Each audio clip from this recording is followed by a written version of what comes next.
بسم اللہ الرحمن الرحیم۔ دنیا میں بعض اوقات ایسے واقعات رونما ہوتے ہیں جن کی شدت اس قدر زیادہ ہوتی ہے کہ ہم ان کو قیامت صغریٰ کہنے پر مجبور ہو جاتے ہیں۔ جب کوئی بہت بڑا حادثہ ہوتا ہے تو لوگ کہتے ہیں کہ یہ تو قیامت کا منظر ہے۔ تو ذرا سوچئے کہ قیامت سے پہلے کے حالات اتنے خوفناک ہیں تو قیامت کی ہولناکیاں کیسی ہوں گی؟ سامعین کرام، یہ ایک حقیقت ہے کہ قیامت سے پہلے ایسے لوگ آئیں گے جو بہت زیادہ طاقتور ہوں گے، ان سے لڑنے کی طاقت کسی کے پاس نہیں ہوگی۔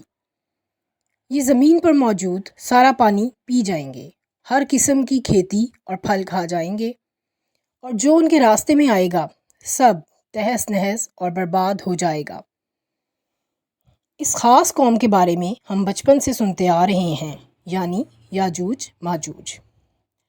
اللہ تعالیٰ نے اس قوم کا ذکر قرآن مجید میں بھی فرمایا ہے، جو ان کے بارے میں آج ہم آپ کو حیران کن حقائق سے آگاہ کریں گے۔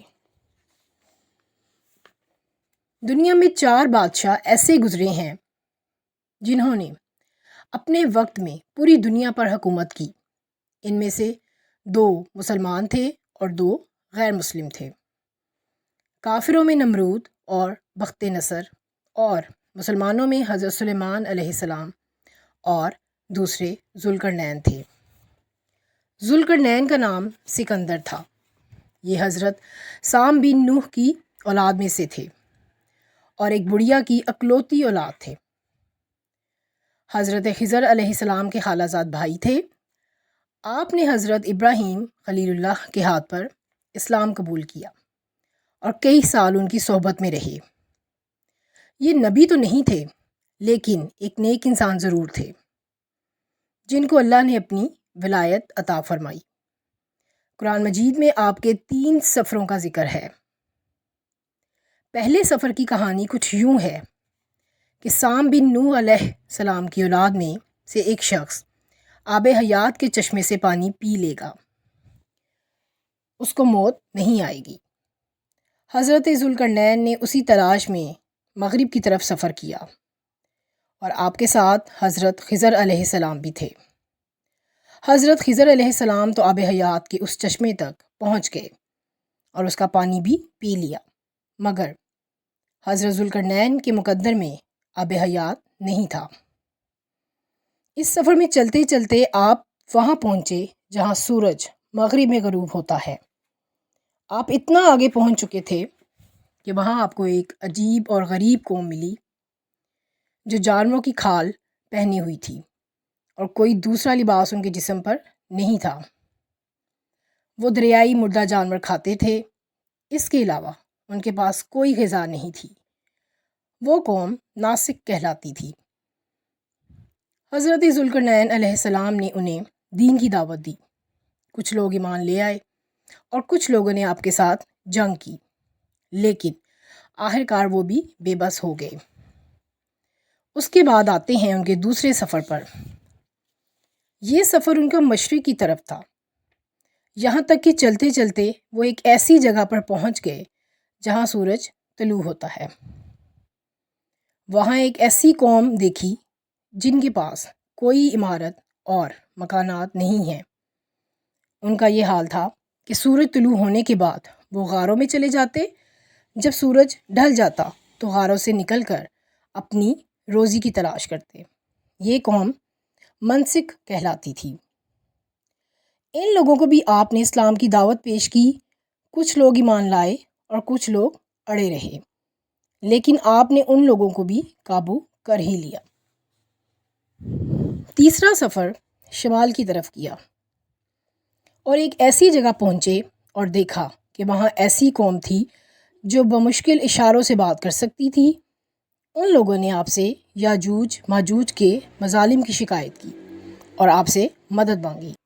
یاجوج ماجوج کون ہیں؟ ان لوگوں کی تعداد بہت زیادہ ہے، جس کا اندازہ ان احادیث سے بھی لگایا جا سکتا ہے جن میں حضرت عمر رضی اللہ تعالیٰ عنہ فرماتے ہیں، جنہوں اس کے 10 حصے ہیں اور ان میں سے 9 حصے یاجوج ماجوج ہیں اور باقی 1 حصہ انسان ہیں۔ انسانوں کے ساتھ ساتھ ان کی تعداد بھی بڑھ رہی ہے۔ یہ اولاد آدم علیہ السلام سے ہیں اور ان میں مرد اور عورتیں دونوں شامل ہیں، اور ان کے 3 گروہ ہیں۔ ان میں سے جو بھی مرتا ہے 1000 سے زیادہ اولاد چھوڑ کر مرتا ہے۔ ان کی اولاد کی تعداد بھی بہت زیادہ ہے۔ یہ خونخوار اور وحشی ہیں۔ بہار کے موسم میں باہر نکلتے ہیں اور تمام سبزیاں اور کھیتیاں کھا جاتے ہیں۔ یہ مل کر حشرات کو بھی کھا جاتے ہیں۔ آپ نے وہاں کے لوگوں کی مدد کا فیصلہ کیا اور پہاڑوں کے درمیان جسمانی محنت اور زمین کی کھدائی اتنی زیادہ کی یہاں تک کہ اس میں سے پانی بہہ نکلا۔ اس کے بعد پگھلائے ہوئے تانبے کے گاڑھے پتھر جمائے اور لوہے کے تختے لگوا کر اس میں آگ لگوا دی۔ دیوار مضبوط اور اونچی ہو گئی۔ اب وہ قوم ایک طرف اور یاجوج ماجوج کی قوم ایک طرف۔ یاجوج ماجوج روزانہ اس دیوار کو توڑنے کی کوشش کرتے، لیکن یہ دیوار روزانہ اور مضبوط ہو جاتی، مگر قیامت کے قریب انہی میں سے ایک شخص اس دیوار کو توڑے گا اور دیوار ٹوٹ جائے گی۔ حضور پاک صلی اللہ علیہ وآلہ وسلم کا فرمان پورا ہوگا کہ قیامت قائم نہ ہوگی یہاں تک کہ یاجوج ماجوج نہ آ جائیں۔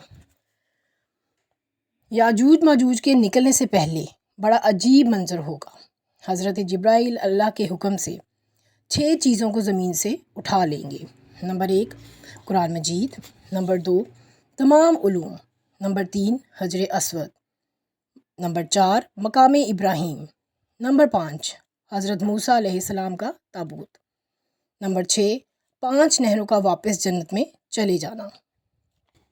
دنیا دین کی برکتوں سے محروم ہو جائے گی۔ اب سوال یہ ہے کہ یاجوج ماجوج کیسے دکھیں گے؟ وہ چوڑے چہرے والے، چھوٹی آنکھوں والے، موٹے بالوں والے ہوں گے۔ ان کا نزول تب ہوگا جب حضرت عیسیٰ علیہ السلام دجال کو قتل کر چکے ہوں گے۔ حضرت عیسیٰ قتل دجال کے بعد اللہ کے حکم سے مسلمانوں کو کوہ طور پر لے جائیں گے۔ یاجوج ماجوج کے نکلنے پر دنیا میں ایک عجیب و غریب فساد ہوگا۔ یہ لوگ زمینی مخلوق کو ختم کر کے اب آسمان پر موجود مخلوق کی طرف رخ کریں گے اور تیر آسمان کی طرف پھینکیں گے، جو اللہ کی قدرت سے واپس آئیں گے تو خون میں لپٹے ہوں گے۔ حضرت عیسیٰ دعا فرمائیں گے کہ یاجوج ماجوج کی گردنوں میں ایک ایسا کیڑا پیدا ہو جائے کہ وہ سب کے سب یکدم مر جائیں۔ ان کے مرنے کے بعد حضرت عیسیٰ علیہ السلام پہاڑ سے اتریں گے اور دیکھیں گے کہ تمام زمین ان کی لاشوں سے بھری پڑی ہے، بدبو ہوگی۔ اللہ کی قدرت دیکھیں، آسمان سے ایک پرندوں کی قوم آئے گی جن کی گردنیں اونٹ کی طرح ہوں گی، وہ ان لاشوں کو اٹھا کر لے جائیں گے۔ یہ تو ان کو دنیا میں ملنے والی سزا ہے۔ ان کو جہنم میں بھی ایک دردناک عذاب دیا جائے گا۔ یہ اللہ کے نافرمان بندوں اور اولاد ابلیس کے ساتھ جائیں گے۔ ان کے مرنے کے بعد زمین امن و سکون اور اللہ کی نعمتوں سے بھر جائے گی۔ بارش اتنی زیادہ ہوگی کہ زمین برابر ہو جائے گی۔ زمین کو حکم ہوگا کہ اپنی برکتیں اگل دے، اور برکت بھی ایسی کہ ایک انار ایک گروہ کھائے گا، اور ایک اونٹنی کا دودھ ایک پورے قبیلے کو کافی ہوگا۔ ہر چیز میں برکت ہو جائے گی۔ اس سے ہمیں ایک سبق ملتا ہے کہ زمین پر قتل و غارت اور فساد کرنے والوں کا انجام ہلاکت ہی ہوتا ہے۔ آخر میں دعا ہے کہ اللہ پاک ہمیں دین کو سمجھنے کی توفیق عطا فرمائے اور قیامت کی ہولناکیوں سے محفوظ رکھے۔ آمین۔